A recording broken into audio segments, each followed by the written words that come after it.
parles de level up. Toi, tu n'as jamais été salarié d'une boîte? Non. Peut-être en stage, mais pas Stage, plus que c'est ça. tout, ouais.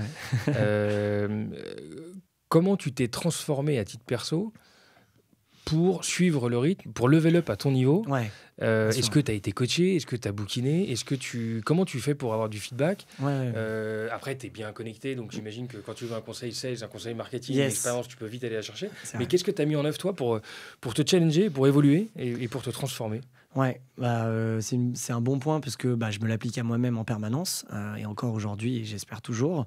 Euh, Comment je suis de nature très curieuse, donc je m'intéresse naturellement à beaucoup de choses, euh, que ce soit des sujets comme des personnes ou des industries ou des projets. J'aime bien les histoires, donc voilà, je suis curieux. Même je suis curieux, tu vois, même à la gare, tu vois, moi j'aime bien observer, comprendre des choses. Donc voilà, ça peut être un défaut parfois, mais en tout cas là, c'est ma force qui m'a permis de me nourrir. Et donc du coup, moi j'ai pas eu une recette, j'ai eu 1000 recettes qui m'ont un peu drivé. Donc comme tu dis, réseau, connexion avec d'autres dirigeants, d'autres entrepreneurs, t'échanges, ça t'apprend. Euh, j'ai écouté plein de podcasts, j'ai lu pas mal de bouquins, euh, je prends des feedbacks de mes équipes, je prends des feedbacks de tout le monde, j'essaye de... En fait, tu vois, même un podcast, là, ce qu'on est en train de faire, j'apprends des choses. Parce que tu me poses des questions, je me pose jamais. Donc, du coup, ma réponse va peut-être soit me donner une idée, soit me dire, ah, en fait, je pourrais travailler d'une autre manière. Un axe de réflexion, en Et tout donc, cas, en fait, voilà. toutes ces réflexions, petites ou grandes du quotidien, m'amènent à me level up. Alors après, aussi, j'ai eu la chance d'avoir un bras droit. Et un bras droit a été mon... Tu parles de qui, Hugo? Non. Non, Capucine, Ouais. qui est là, qui est Chief of Staff aujourd'hui chez Kimono et qui, ça fait 5 ans qu'elle est là. Et au début, c'était mon bras droit. Et en fait, ça m'a permis d'avoir un sparring partner avec qui je dis tout, je fais tout, et du coup, feedback permanent.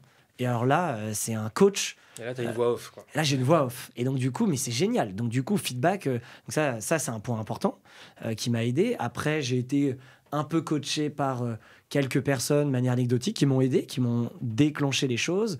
J'aime bien, moi, rencontrer des personnes qui ont fait des choses beaucoup plus extraordinaires, donc poser des questions. Et j'écoute. Et en fait, souvent, j'écoute, je note, je vois les interactions entre deux, je me dis, ah, ça, c'est sympa. Et voilà, en fait, c'est une curiosité permanente et une remise en question. C'est-à-dire, rien n'est acquis. Je me le dis tous les jours, rien n'est acquis.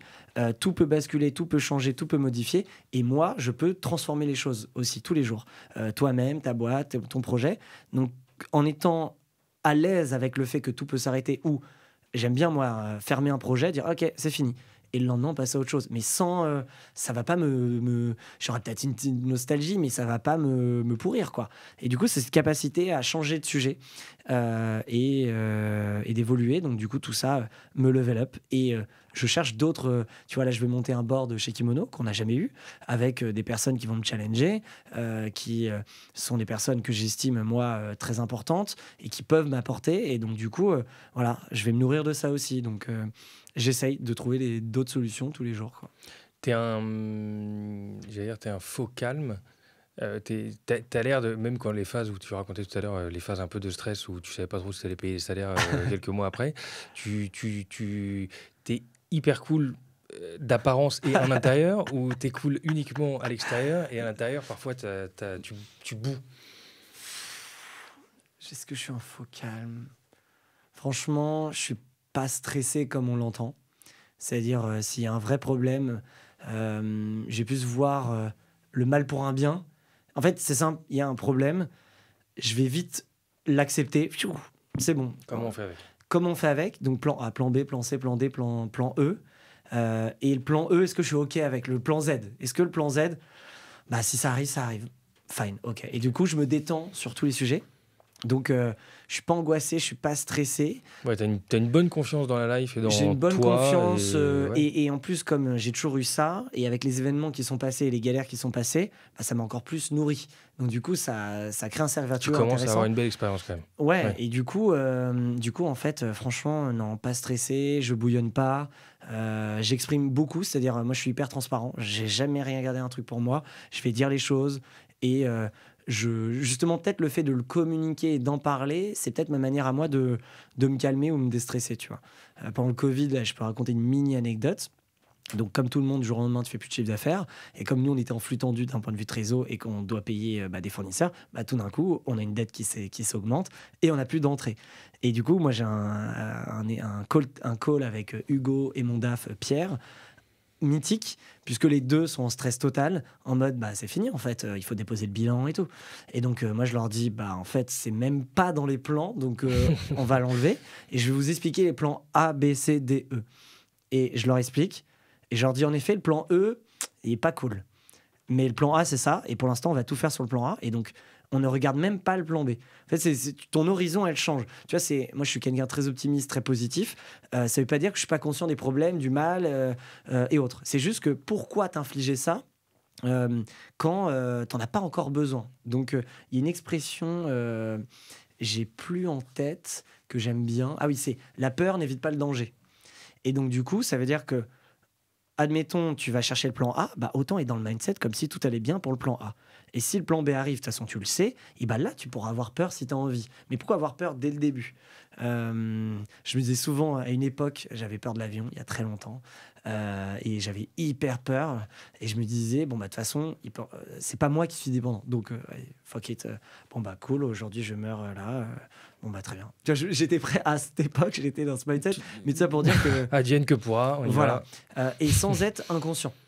Sans être inconscient, ça c'est le plus important. T'es conscient des choses, mais next quoi. La vie est déjà bien trop difficile, bien trop courte pour te prendre la tête quoi. Et moi j'essaie de l'inculquer à tout le monde, mais c'est difficile. Mais moi c'est ma règle d'or. Bon, visiblement tu as réussi à déléguer, à pas être un bottleneck pour le développement de ta boîte, ce qui est pas évident. Yes. Savoir déléguer, c'est aussi savoir s'entourer. Ouais. Et là, sur cette partie-là, la rencontre. Créer des relations fécondes qui donnent des idées, des projets communs. J'ai l'impression que c'est aussi une de tes qualités. J'aimerais que tu m'expliques un petit truc sur l'entourage que tu as réussi à te créer. Okay. Donc avec une capucine qui te compense et qui doit amener un équilibre. Je pense aussi à tous tes potes, en règle générale, qui sont assez impressionnants, chacun pointu dans leur domaine, dans des domaines hyper variés, qui doivent aussi te nourrir parce que du coup, ils te font balader parfois dans des j'ai oublié univers... d'en parler, mais mon entourage, j'ai aussi ma force de level up. Clairement, et je pense...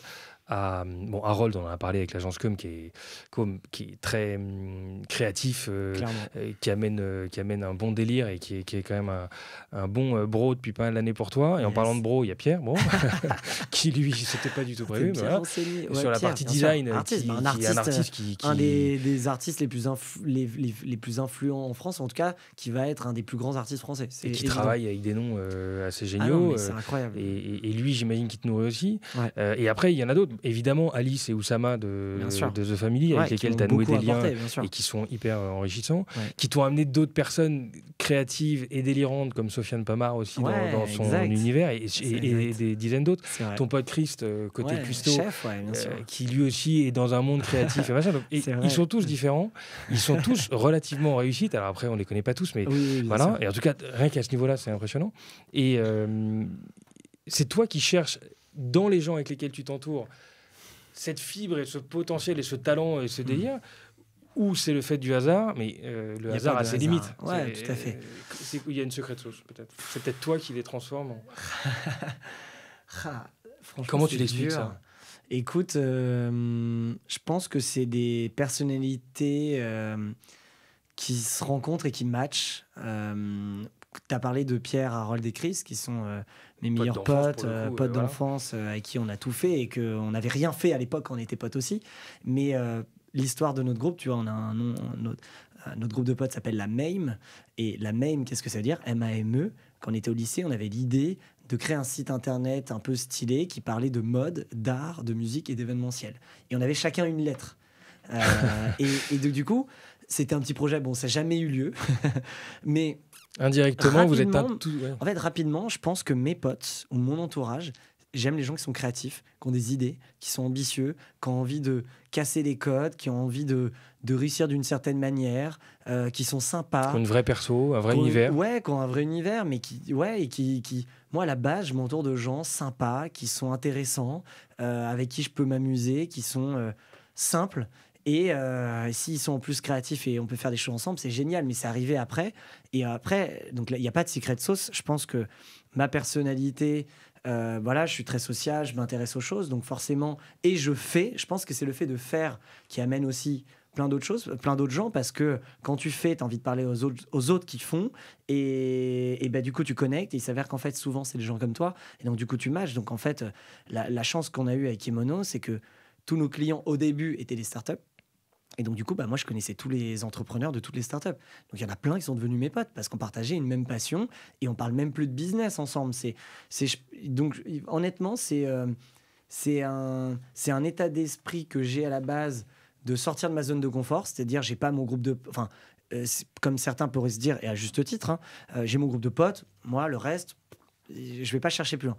Moi, je suis dans la découverte. Je t'ai dit, je suis curieux. Moi, je pourrais être pote avec tout le monde, mais j'ai pas envie. Il faut bien sûr privilégier, mais du coup, ça m'intéresse d'aller chercher l'autre.